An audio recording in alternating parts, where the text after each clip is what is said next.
செய்திகள் தொடர்கின்றன. தேனி மாவட்டம் உத்தமபாளையம் அருகே கிணற்றில் குதித்து தற்கொலைக்கு முயன்ற பெண்ணை காப்பாற்றுவதற்காக குதித்த அவரது ஆண் நண்பர் தண்ணீரில் மூழ்கி பலியானார். சம்பவம் குறித்து கூடுதல் விவரங்களோடு இணைகிறார் நமது செய்தியாளர் சத்யராஜ். வணக்கம் சத்யராஜ், விவரம்.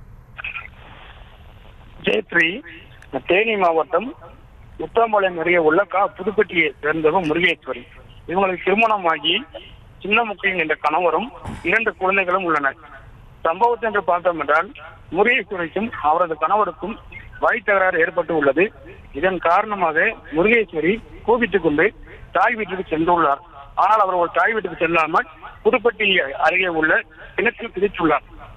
இதனை அறிந்த முருகேஸ்வரியின் சக நண்பராக கூறப்படும் பரத் என்பவர் அந்த பெண்ணை காப்பாற்ற தண்ணீரில் குதித்துள்ளார்.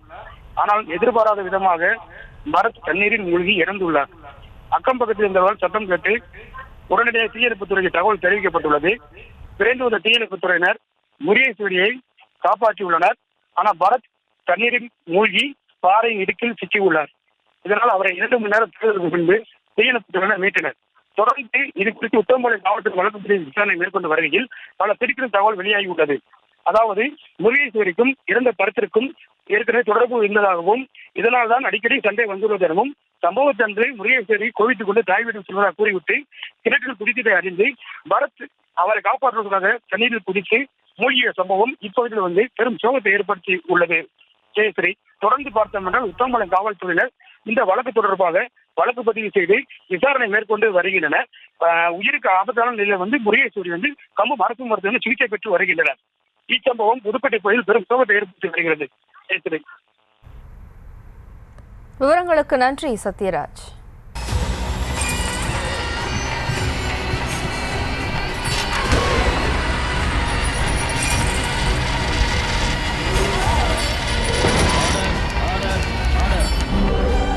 நிகழ்தகவு குற்றங்களின் மறுபரிமாணம்.